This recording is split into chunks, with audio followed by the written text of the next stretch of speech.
Hai, balik lagi sama aku Olivia Hasibuan. Kali ini di materi yang sama dengan materi sebelumnya, aku akan menjelaskan tentang statistik inferensial. Nah, selain statistik inferensial, di sini juga aku akan menjelaskan hipotesis, jenis hipotesis, dan error tipe 1 dan 2 ya. Nah, yang pertama itu aku akan menjelaskan tentang statistik inferensial. Statistik inferensial ini merupakan statistik yang digunakan untuk menganalisis data sampel dan hasilnya akan digeneralisasikan atau disimpulkan untuk populasi dari sampel yang diambil. Selain itu, statistik inferensial ini dapat memberikan cara yang objektif untuk memperoleh, menganalisis data-data kuantitatif.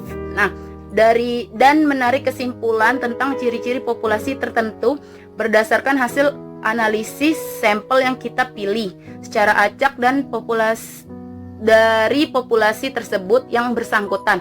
Di sini juga statistik inferensial ini sering juga disebut sebagai statistik induktif yang bisa dikategorikan atau dibagi menjadi dua kategori, yaitu statistik parametrik dan statistik non parametrik. Yang pertama itu statistik parametrik itu biasanya digunakan untuk menguji parameter populasi melalui statistik atau menguji ukuran populasi melalui data sampel.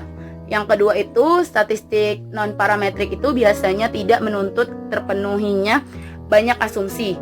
Misalnya, data yang akan kita analisis tidak harus berdistribusi normal sehingga sering disebut bebas distribusi. Selain itu, statistik non-parametrik tidak menguji parameter populasi, tetapi statistik ini menguji distribusi parameter. Nah, selanjutnya itu yang kedua itu adalah pengertian hipotesis.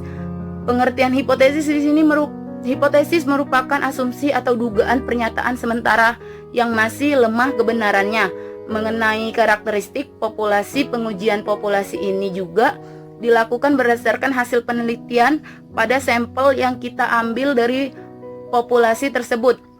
Nah, selain itu juga hipotesis juga merupakan pernyataan hubungan antara variabel dan variabel yang bersifat sementara atau dugaan yang masih lemah.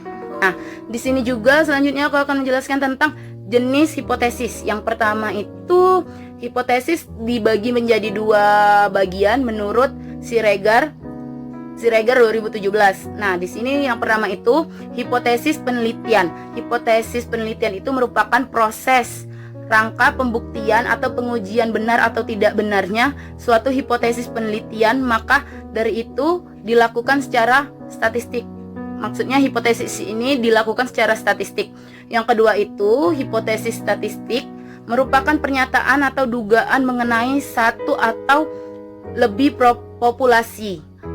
Hipotesis statistik ini juga dibagi lagi menjadi dua, yaitu hipotesis nol dan hipotesis alternatif, atau sering dibilang HA.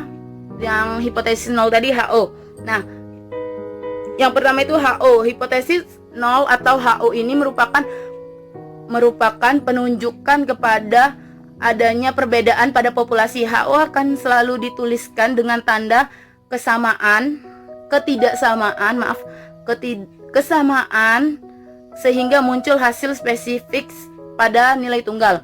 Sedangkan HA atau hipotesis alternatif ini biasanya merupakan pernyataan lebih besar atau lebih kecilnya hipotesis. Hipotesis ini juga menyatakan ketidaksamaan atau arah penolakan dua arah dari arah kanan ke kiri, atau menolak HO apabila statistik ujinya lebih besar dari ambang kritis kanan. Ujinya lebih besar ambang kritis kanan daripada ambang kritis kiri. Nah, selanjutnya juga aku akan menjelaskan tentang pengertian error tipe 1 dan error tipe 2. Di sini error tipe 1 itu merupakan kesalahan menerima hipotesis yang seharusnya diterima. Sementara error tipe 2 itu merupakan penerimaan hipotesis yang seharusnya ditolak. Nah, itu saja yang bisa aku jelaskan. Lebih dan kurang aku mohon maaf karena aku juga masih belajar. Bye bye.